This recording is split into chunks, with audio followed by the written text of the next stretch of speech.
Awesome. So everyone has been building boats this week, hence why we have a swimming pool outside. We thought we'd share a story with you before we show some boats.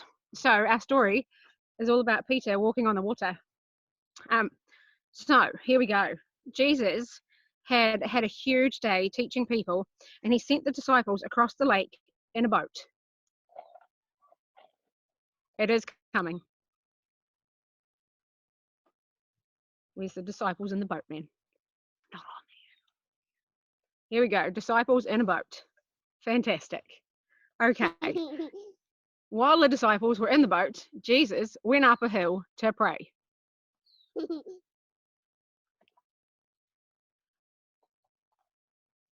Awesome.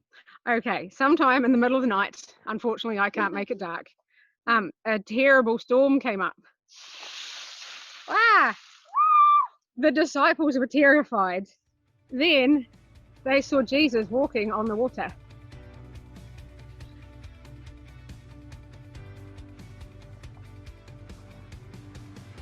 Okay, they didn't recognize him. They didn't recognize him until he spoke to them, but when they knew it was him, Peter asked him to command him to walk on the water.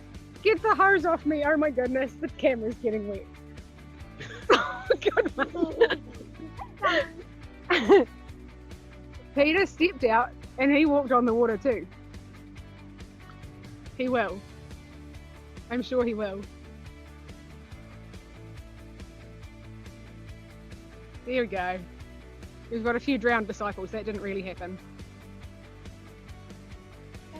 So Peter stepped out and walked on the water, and everything was fine until he took his eyes off Jesus. When he took his eyes off Jesus, he started to focus on the storm, and he doubted Jesus' power. He saw the storm and he saw that it was bigger than him, and he was afraid.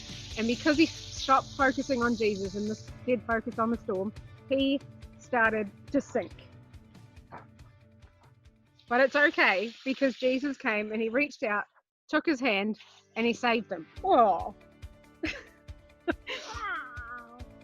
Okay, then when Peter focused on Jesus, his faith was strong enough to hold him up. He focused on the one that was bigger than the storm and who was more powerful than the storm, and it helped him to stay walking on the water. So nothing changed about Jesus throughout the whole story. He was the same and his power was the same. But the problem was what Peter was thinking about and what he was focused on. So if we trust Jesus, then we can float just like Peter did.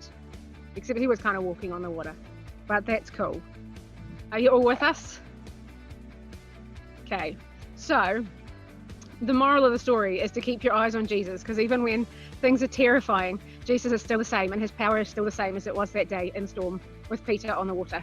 So on that note, Stephen is going to show you the boat that him and Carlin have built, except that it was mostly Stephen that built the boat. It's quite a technical process. I'm sure you can imagine Stephen did do this. But it does need some passengers.